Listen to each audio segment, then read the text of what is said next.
Well, Nigerians are approaching the elections this year with more verve and fire as the youth have gone all out to pick their voter cards and participate in the election.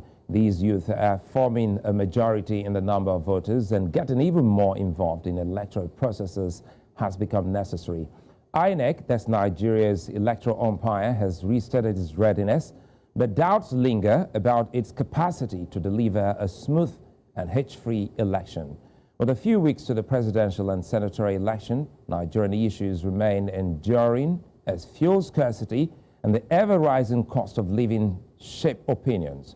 Security challenges are some of the problems challenging Nigeria, with the Edo train attack foremost and the actors involved beginning to be found out. What becomes of the election relies on many factors, and we will be unpacking some of these on the show today. Joining me live in the studios, Peter Esele. He's a former president of Trade Union Congress. Thank you for coming, and thanks for your time. I haven't said Happy New Year to you on the show, so Happy New Year. I wish you the same, and thank you for having me. Well, we're hoping that the year will be a happy one for Nigerians. But again, to start with, let's talk first about INEC. The electorate chief was at Chatham House, and well, that's another talk for another day, because we've been asking whatever happened to NIIA, perhaps that's Nigeria. Chatham House is the 37 states of Nigeria. So I'll let you weigh on that, because truly, because for the first time in the history of Nigeria, almost everyone that should be speaking to us back home here is made a trip to Chatham House. I think it's when I was asking myself, who next is going to Chatham House? Because we've only had about 4 of them. We have more presidential aspirants, so we look out for who next. I think it just speaks volume to how we treat ourselves, because most times I expect them to be talking in NIA, yeah, but nobody is going there, nobody is making any comment there. And then policy trust should be driven from our think tank and not from Chatham House. And I'm happy a lot of younger Nigerians are also now questioning that, why everybody is going to Chatham House. So jokingly, we now say his 37th, Chatham House probably is the 37th state of the Federal Republic of Nigeria. Well, because it really doesn't speak well for a country that is, you know, sometimes they say buy Nigeria, buy made in Nigeria, and almost everything. But again, if you look at it, those who are saying to us to patronize Nigeria are not even patronizing Nigerian podiums. That's one of the biggest challenges that we have. We say and what we do are never the same. You know, we talk the talk, we never walk the walk. So if you listen, if I hear a Nigerian politician talking about one man, one vote, if he says it too often for me, I just know he's not walking that road. Because ordinary election is about one man, one vote. So why should you be talking about it? So when you are giving attention to one man, one vote, the reason you are doing that is that you know you don't believe in it. Because if you believe in it, you only strengthen the institution to deliver that. So what are you talking about one man, one vote for? You know, and this is an election year, and just a few weeks to the big election, and that's February 25. And many are asking, how prepared are we as a people? First, let's start talking about the manifestos of politicians. Perhaps we should talk about the 4 leading candidates, the APC, the PDP, NNPP, and the Labour Party. Are there issues in any of these political parties that resonate with you as a close watcher of events in the country? What resonates with me is that they have so many things in common. It's an issue of personality. It's not about the party manifesto. If you want to develop a country, development is not ad hoc. Development is systemic. It is planned. You know where you are going in 10, 15 years. Now, what we've had since the advent of democracy from 1999 to date has to do with personality. You know, President Obasanjo was of the PDP, was there for 8 years. He handed over to Sheikh Musa Yar'Adua. And when Musa Yar'Adua came on board, you'll be thinking they're from different parties. He completely abandoned what Obasanjo's route. And then when Jonathan came on, Jonathan was even vice president to Yar'Adua. Jonathan also started his own agenda. So it's not tied around party. So to develop a country, you must have a platform, you must have an institution. Yes, the individual is, I'm not saying it's not important, but the personality of the individual can only take you far, but it can't take you to your destination. It's only the institution that can take you to your destination. So what you have now is we've had President Buhari for 7 years, almost 8 years now. The personality of Buhari shines above what the APC stands for. So even if you are going to have another APC candidate, what you're also going to have is that you're also going to have a disconnect. Because what I'm looking at is, what is the policy trust? If you have a Democrat as a president in America, it doesn't matter whether it's Sulaiman, whether it's Peter, whether it's Paul. From the policy trust, you will know this is a Democrat. It doesn't matter whether it's Trump, whether it's Walker Bush. From his policy trust, you know this is Republican. So from our policy trust, it's difficult for you to differentiate. Yesterday, Atiku was in APC, later PDP, then APC, then PDP. So it's difficult. If there's a policy trust or there's a manifesto and ideology behind all of this, it will be difficult for that movement at that very high level. So if we are looking at developing our country, we must now be after how do we build the institution? How do we build the institution that will be bigger than the individual, bigger than the personality? So what we have now is we've had Buhari almost 8 years, and the trust of his administration is let's fight corruption. That is the slogan. But ordinarily, do you really need to fight corruption? The law is there to take care of it. So all you need to do is to ensure that the law does its thing. So our attention should be on the law, taking care of whatever infraction that you have in the land. So when each time we start talking about, there are things we shouldn't be talking about that we talk about. And the things we are supposed to be talking about, we don't talk about it. I get a picture because, again, you've used that phrase, modern twice policy thrust, which is very important here. But at what point do we as a people, as a nation, get point of ensuring that policies are formulated and followed through and through, knowing full well that some of these policies are actually standing on existing laws? Education. You also need to educate the electorate. That's what the political parties are not doing. Because the political parties are educating the electorate, it becomes easier for them to make a decision. This is what they call critical analysis. Now, if you don't have that critical thinking, it makes it difficult for you to make the right choice. Now, all attention in Nigeria now is on the presidential aspect of the election. And there are others. Yes, and there are others. Nobody is paying attention to Senate. The senators are the people that will make laws. They're even more important. They are the people that will make laws that will determine whether you have food on your table or you don't have food on your table. Then you have the governors. The governors are responsible for secondary education, foundational aspect of education. The local government is responsible for the primary education. But our attention is on president. So if you have a very weak state house of assembly, for example, I'll give you an example. Let me use Edo. I'm from Edo State. The governor 2 weeks ago or so set up a liaison officers to run the local government. But is there anywhere in our constitution that says that you go ahead and set up a liaison officer to run a local government? Why?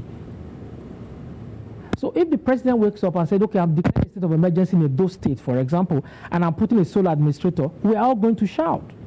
But there is no protest. Nobody's challenging that. So you see, we must pay attention on the foundation of democracy itself. And that brings us to grassroots governance. Yes. That's the grassroots governance that we must put our attention on. And we just ignore it. And even at the federal level, sometimes you find out that it's easier to criticize a senator. The president, you can even abuse the president. Go and try that with any of these state governors. You're in trouble. The next day, somebody comes to your house and then either they bulldoze your house or they send a tractor to bulldoze your house and send you packing. So we must put our attention not only who becomes our president, we must put our attention who becomes our governor, who becomes our senators, who becomes member of the House of Rep, even our local council. You spoke about, sorry to cut you there, you spoke about sensitization, education, and it will seem as if somehow there's a death of that, whether it's deliberate or not, because the people don't know. Once upon a time, growing up, we knew, off the top of our heads, it was all more or less like a slogan: Trunk A Road, Trunk B Road, Trunk C Road. Yeah. But we woke up to the extent now people no longer understand where each responsibility falls. So everything is looking at the center, yes. The presidency. Yes. Now you look at Trunk A Road, federal government; Trunk B Road, state government; Trunk C Road, local government. And you just on your own know who is responsible for each of that. Sometimes we talk about provision of water. It's not the responsibility of federal government to provide water for you. Yeah. So we must know, even our governors are getting away with water, they're virtually getting away with water. Because they're not responsible, they're not accountable to anybody. So we must also put our attention there to say who's going to be the, because if you elect a president tomorrow, and the president said, my focus is on secondary education, and then they have to do counterpart funding. If the governor says no, he's not putting a dime, the president can't do anything. Well, let's take a moment. We'll come back. We'll drag this and take it into security. Now that you just spoke about Edo State, the news coming from Edo State isn't something too nice for a lot of close watchers in the quality. That's when we'll come back.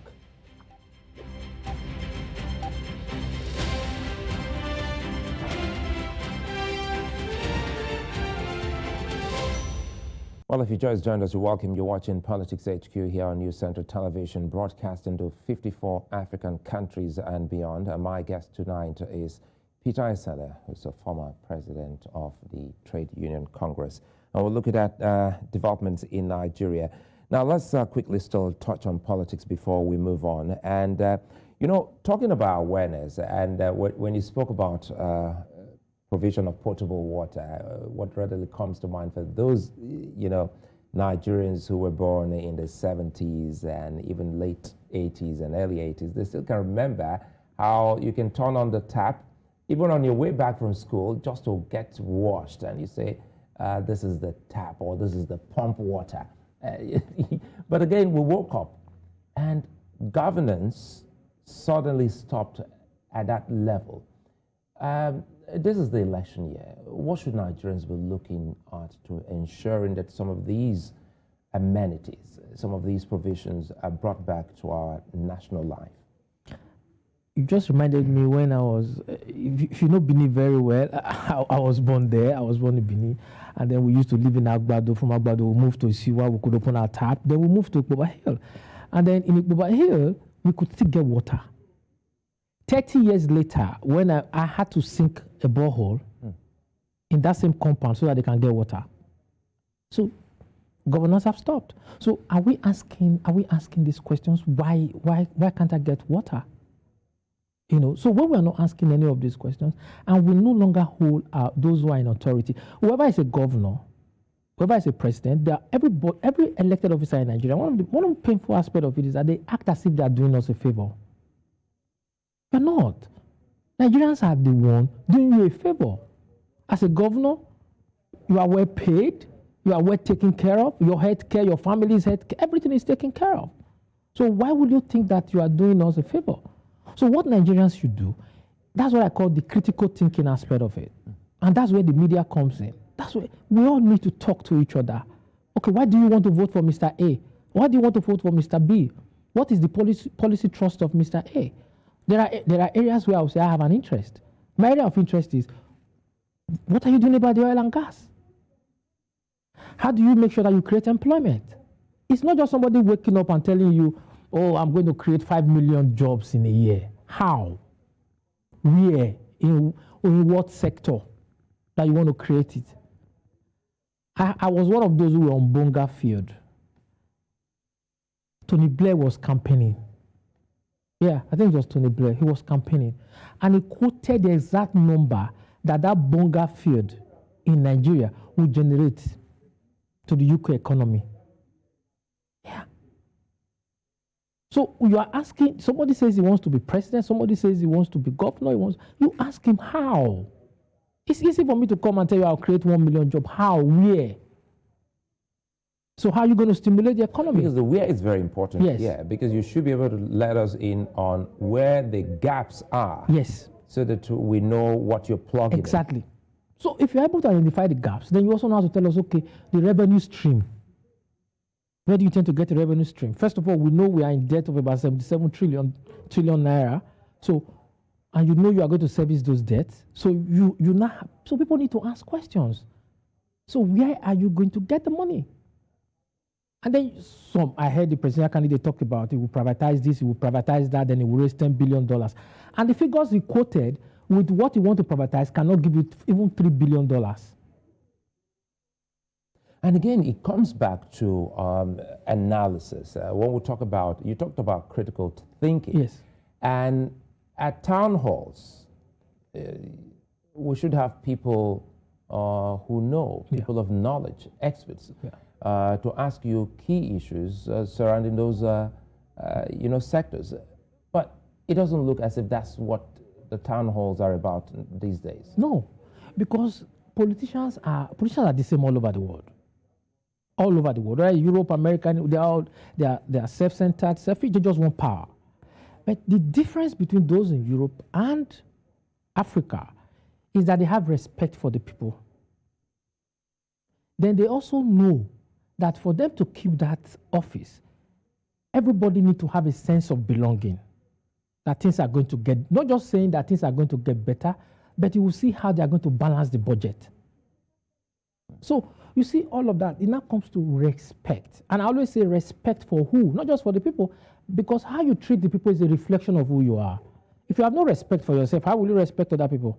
You know, that brings me to one of the key concerns Nigerians are asking. Petrol scarcity on the eve of an election. And till this moment, no one seemed to be speaking or talking or having a conversation with the people. The people are in the dark. What do you think is happening? Because that's another area, that's your sector. Now, one of the things is that it still boils down to lack of respect for the people. Do you know the number of man-hours? Normally in this part of the world, all we think about is how much money in my pocket. But my own training, my own upbringing is that I have to calculate how many hours am I spending on the road.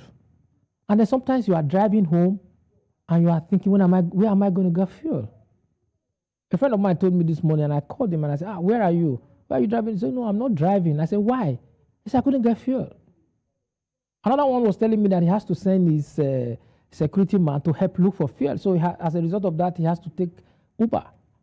Yet nobody knows what is happening. And then when we had a series of conversations last year, both formal and informal, and I said, if you want to increase, there's nothing wrong with increasing. Let the people know and give them reason why you need to increase it. That's what leadership is all about. Leadership is it's not about eating bread and butter. Leadership is also about taking the heat from the kitchen. But you need to let the people know this is the direction we are going. And I said it in one of your programs, and I said, if you want to do an increase, you can do an increase based on the way the price of crude is going. Everybody understood, yes. Okay, now, petrol in Lagos official price is going to be 195 naira. Is there an increase at the moment? There's an increase. It's 170 naira as 2 days ago. Right now, officially, it's 195 naira. Well, hold on, let's get this straight. Officially, petrol has been increased. Yes. So, officially, it has been increased. You get 185 in filling stations around Lagos, officially. And then you get 195 in Abuja. Then the other part of Southwest will be 190 naira. Then Northeast will be about 100, Northeast, Northwest, North Central will be about 190 naira. Abuja will be 195. I don't know why Abuja had to be 195, why North Central will be 190. Ordinarily, I think they are within the same geopolitical zone. But I think between the Northeast and Northwest, it's going to be about 200 naira. So what have you done? You've deregulated. Indirectly. Now, what government has done is subtle increase. Now, when you effect those subtle increase, what's wrong with letting the people know that this is the direction we are going, this is the reason we are going, we are doing it? Because it's a matter of shock to me, which I hardly get on a show. If I'm a journalist and I do not know that petrol has been increased officially by the government of Nigeria, then how else will the ordinary Nigerian out there know this? That's why most things we do in this part of the world is, I always say, it is lack of respect for the people. You know, if you have respect for the people, if you know that you are actually serving the people, there's a difference between I want power for the sake of power and I want power to serve. If you want power to serve, there's no secret. You'll be transparent and you'll be open. And then the biggest challenge in that sector, sometimes people say NNPC this, NNPC that. I don't blame NNPC. NNPC is a corporation, but you have to ask yourself, what is the policy direction of government in that sector? Initially, they said subsidy removal starts in June. And the first thing I said was, in June, this president will not be there, neither will the Minister of Finance. Now they said they brought it up to April. So the next thing you need to ask yourself is, why don't you inform and educate the people and get them ready for all of this that is coming? And then be transparent about it. Now, I'm just getting to see the headline after you broke this. Some have just also published saying federal government quietly approves 185 naira per litre petrol pump price. How does this work for a government that is going into an election? Now, let's just be objective. For government going into an election and you get in all of this, what does this say of the government? Let me tell you, sometimes I'm even wondering whether the APC actually are interested in winning the election. Yeah. Because no matter what you do, when you approach election, politicians, you do all your best to make sure that you plug all the holes that will make life difficult for your citizens. And then you show more respect for the citizens. And then you also make them be aware of whatever you are doing. Even if you want to pretend as they do, because it's approaching the election, all over the world, politicians act as if they are good, they become better. If they are bad, if they are worse, they become bad. You know, so because it's close to the election, so you see politicians do that. But in Nigeria, I don't even understand, because if what is playing out now is that government, you as an anchor, you are not aware, because government is doing it quietly. I'm aware. The meeting was held last night and everything. So I knew all of this that was playing out. But we need to now ask ourselves, is that how you run a state? That's why sometimes I'm looking at it and say, are these guys really prepared for election? Because when you are going to election, there are a group of people that make up their mind 6 months before election. You can't change it. The people who are still hanging on, who are undecided, when it gets to 2 months, you see that they are reducing. In this case, off the top of my head, I'm now thinking what should be going through the mind of the ruling party's candidates. Because it looks like you're forging ahead, but your party is actually doing something that doesn't look like soothing to the generality of the people. I think what they're doing now is what they should have done many months ago. I'll give an example. When this president was elected, I was invited to the transition committee, and I was asked, what do I think about petroleum subsidy? I said, the president can do anything on the 29th of May. If you are a governor or you are a president, you have what they call political capital, and you use it in your first 100 to 180 days. And then people start seeing the result. I'll give an example of Oshomole in Edo State. Oshomole was newly elected Edo State governor, and I think by the 30th day, Oshomole was increasing tax left, right, and center. So I pick up my phone and I called him. I said, Your Excellency, what are you doing? Why are you increasing taxes? People are calling me and say, is this how comrade is going to lead us? And he said, where are you? I told him I'm in Lagos. Okay, I'm going to stay in X hotel. Can we sit down and have a conversation? So I met him in the hotel. He told me there's no money. And I don't want to be complaining like my predecessors. So what I need to do now is to collect as much money as tax revenue to put to work. So the people will complain, they will complain and be angry with me in the morning. But by evening, when it's time for me to go for re-election, they will not. You know, somebody has a way with words, and you start wondering where is English language, where is getting it from.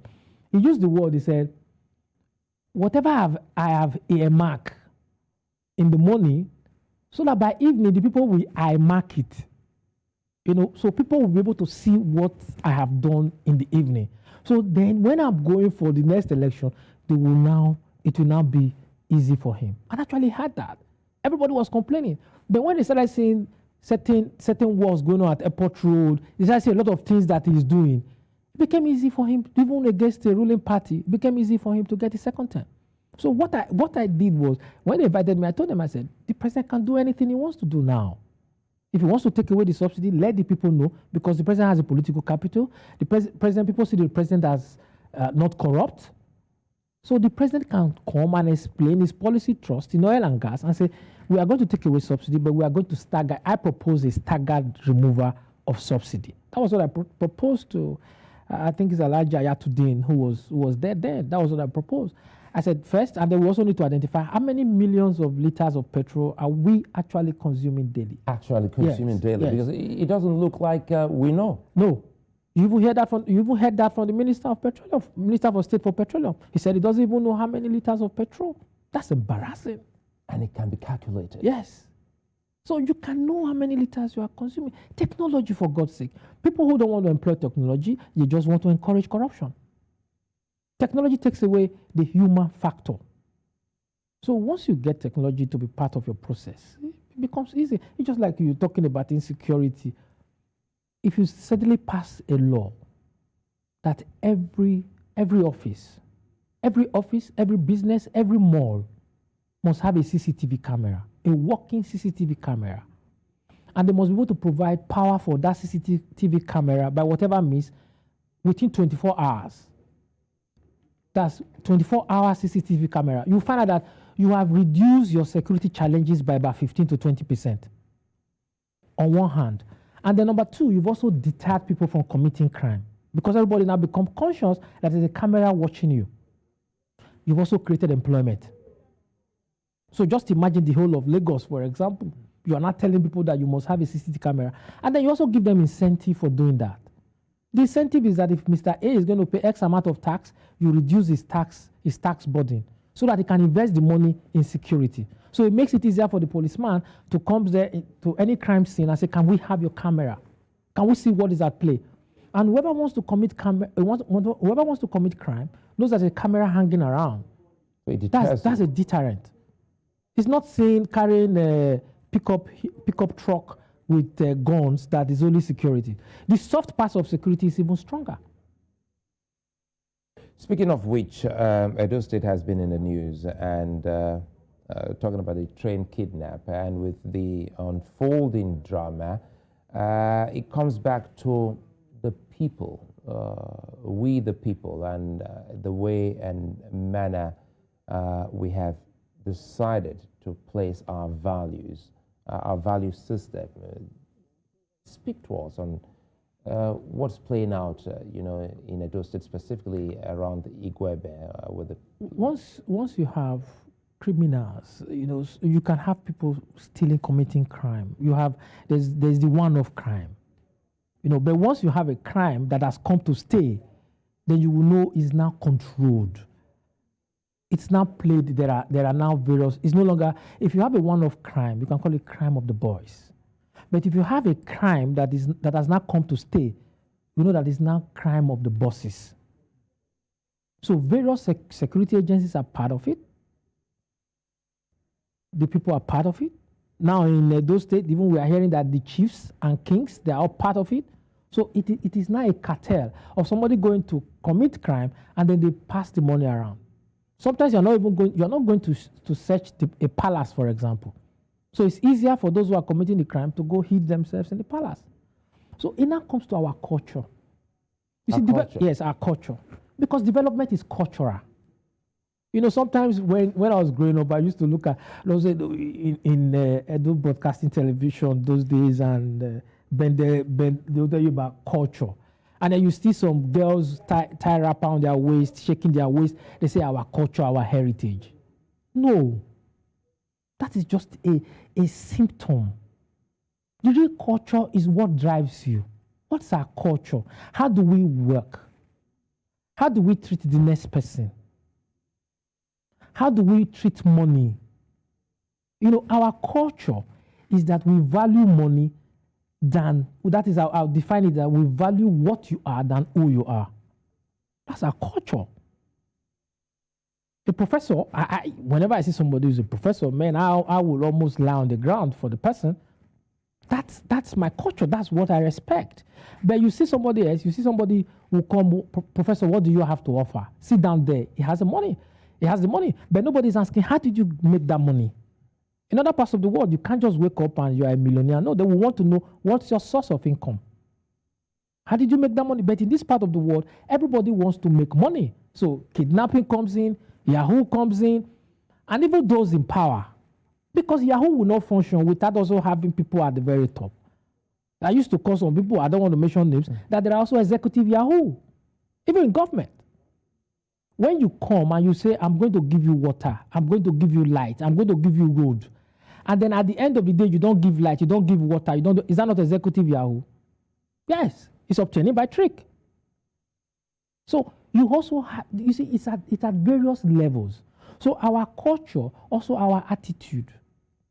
I was driving along one of these roads, just at Jogun, and I stopped at the zebra.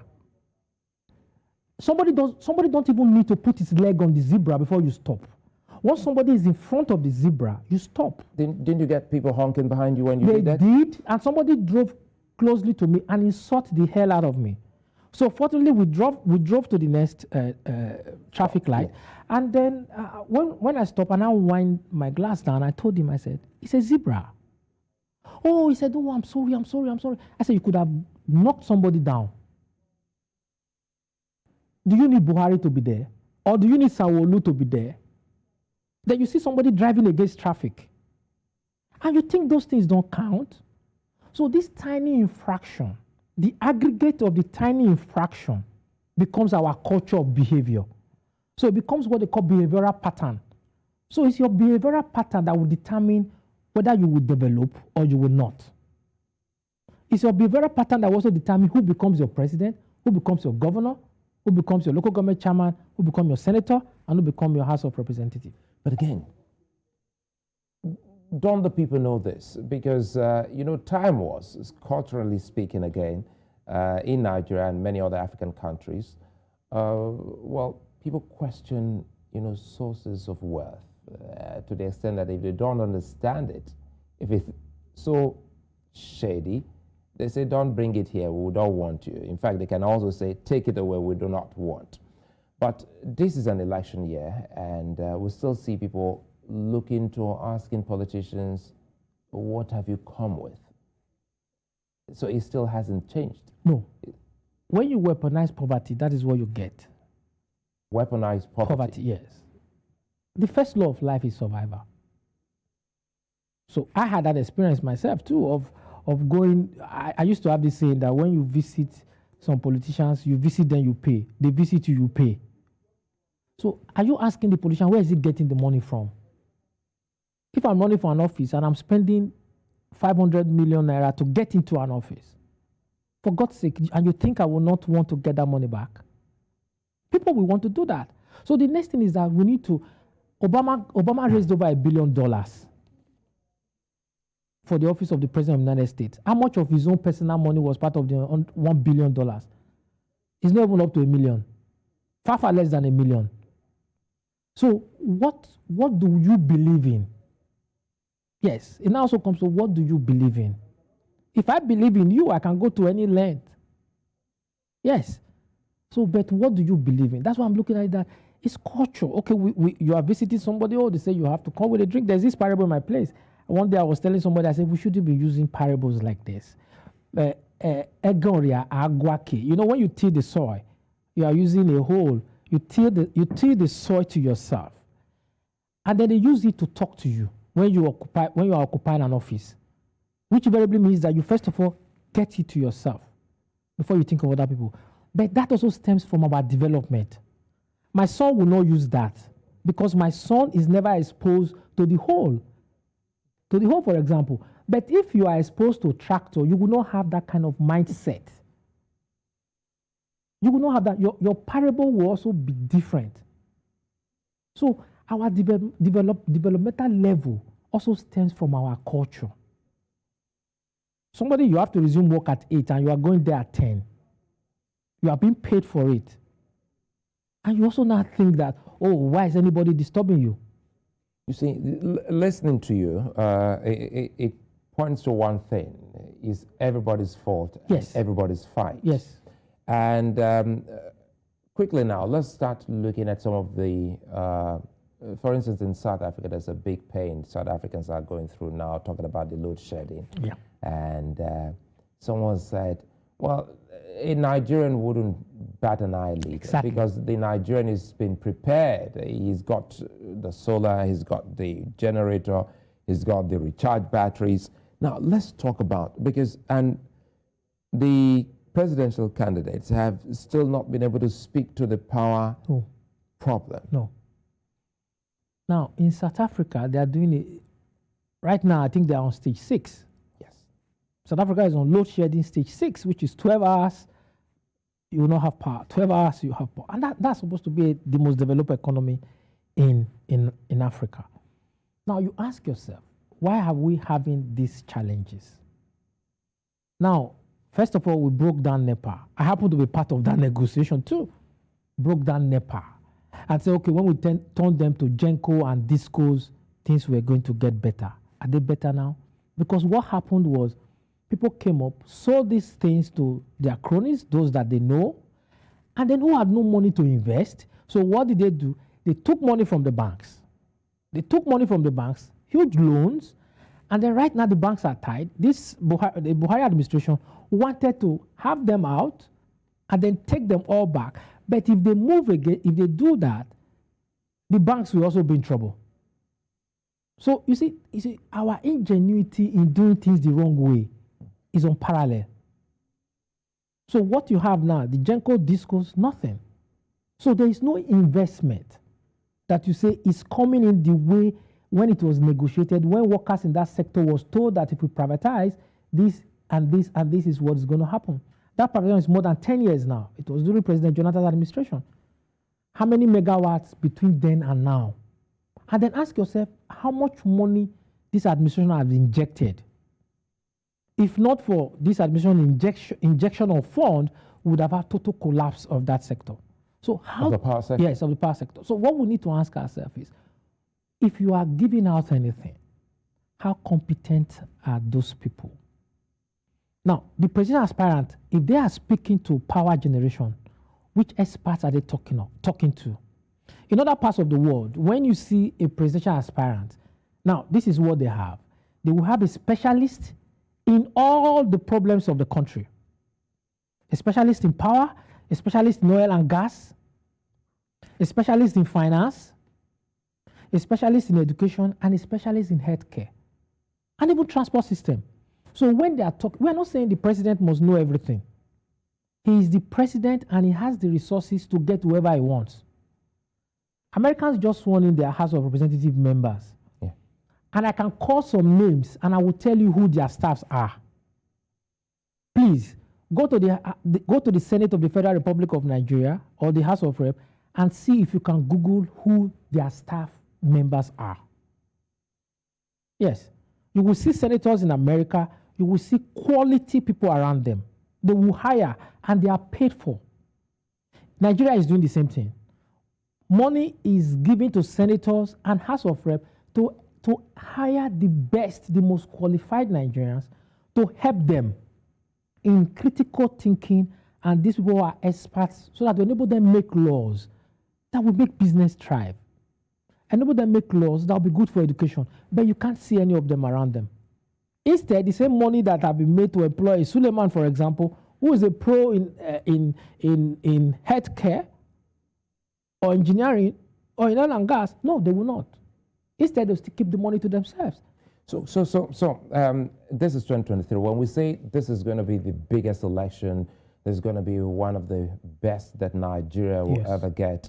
On what premise are we making such statements? Because it still looks as if the problems you're highlighting are still very much present. Yes, but I'm very hopeful. One of the reasons why I'm very hopeful that, yes, if we don't get it right this time, but we are on our way towards getting it right. Why? Because the people between the age of 18 and 49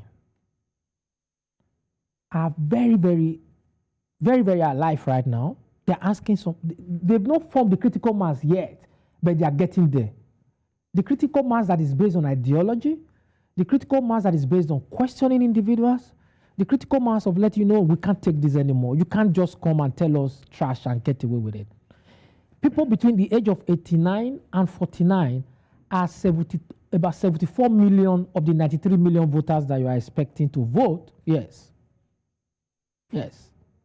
They are about 74 million Nigerians between the age of 18 and 49. And that was a big shock at the INEC chairman dropped at Chatham House. Yes. It's talking about 39% of the total voters in that 39% in that group. 39% in the people between the age of 18 and 35. Yes.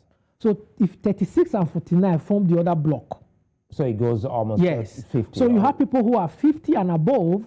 People who are 50 and above are about 7 million or so. About 17 million. Then the elderly forms the rest. That's about 65 and above. So you see that for our country to move, the critical mass is 18 and 49. And I have spoken to some of them. I say, if you complain, whoever we elect as our president is our president. If any of you complain after the election on February 25th, I'll chase you people away. Whoever we elect on February 25th, we just have to stay with it, knowing that you guys chose that person for Nigeria. Yes, those who are 18 to 49, I'm looking at them now, that whoever we elect on the 25th of February, just know you chose that guy for Nigeria and for Nigerians, and we accept and work with the person. That's why I'm telling you that I'm very optimistic that INEC itself is also not the INEC of 4 years ago. There's a big progress. People don't also look at all of that. The Electoral Act amendment, it's a big progress. So that's why you see me, I'm talking about, let's have a system to our growth. Let it not be ad hoc. Not just somebody just wake up. Just take, for example, Dangote refinery. Okay, the refinery is coming on stream. And how do you even evacuate the product? The only means you can evacuate the product now is truck. So why constructing that? So government didn't even think of, okay, let's provide. It's not the responsibility of the refinery to provide such an infrastructure. Let's provide a better transport network using the train. For God's sake, using rail network to evacuate product from that refinery. It's now they are doing it. It's not that they're even planning it. So that's the ad hoc method that I'm talking about. No society grew that route. And when I also talk about culture, I was driving one day and then I got to a stop and the light was red. And it was about 10:30 p.m. and my kids were in the car and they said, "Oh, Daddy, the light is red. Nobody is here." And I said, "Okay, why did you think they constructed it?" And they paused and they said, "Oh, okay." Yeah. Let's also learn how to pause. It's very important. Stop and think. Yes, just stop. Why am I doing this? Oh, I want to create this road. Why? Just stop and think. You want to build a university in your village. Why? Because you want to set up a legacy or what? But do you even think it's economically viable? So we also need to just pause. And that is where critical thinking comes from. Ability for you to pause and stop and think. Because one of the mistakes that a lot of us make is that we think we're going to have power till we die. So sometimes we leave office and then we start writing letters. You know, still on INEC, perhaps maybe we can actually close on this. I hope that we can also have this conversation again. But quickly, let's bring in, when we speak of preparations, we're talking about INEC, we also speak of the security provision. And for instance, the talk of the Inspector General of Police, whether his term has expired or whether he's gotten an extension. People are wondering if truly we have a leadership recruitment process or, somehow how to mitigate gaps. It's our inability. We are never prepared. Now, from the day the IG was made the Inspector General of Police, we already know when he's going to retire. So that is why you have DIGs. That's why you have DIGs. So if at his retirement and none of the DIGs can fit in, it's an indictment on the system. That's why I said earlier that what we do is personality. So what has made the IG so important that he cannot retire? Are we at war? Are we going to war? Even in an emergency situation, we are about to have an election. And then you say the IG, you are extending his tenure. Don't forget that this same administration extended the tenure of Accountant General. That was when we now discovered that the man even made away with 170 billion naira. So what are we talking about? It's also an indictment on our leaders. They don't know that. That you are saying that this person is indispensable. Nobody is indispensable. I am not indispensable. You are not. So that's what I talk about, the critical thinking skills. Our leaders lack it. If you have that critical thinking skills, you will know that nobody is indispensable, and you're not going to wait for somebody to now say, oh, even a company make preparation for succession planning. So if the IG has to retire today, he has to retire, and somebody else goes in there. And what happens when you have a new person close to election? A fresh ideas, a fresh insight. That is why we go to poll every 4 years. If not, we'll still go ahead and say, Mr. President, we extend your tenure by fiat. So the reason why you go to poll is that you need a fresh ideas, fresh insight, a new person. There is a psychological lift of having a new person in the office. But what this administration have just done now, they've just short-circuited that.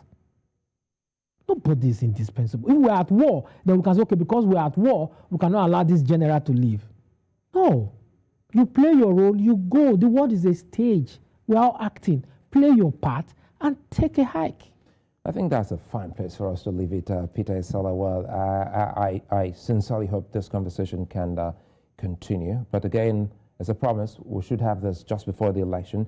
Nigerians need more sensitization, enlightenment, broaden the conversation, open your hearts to, to critical thinking, and of course, talking about policy thoughts. Peter Esele, former president of TUC, thanks for coming on the show. Thank you for having me.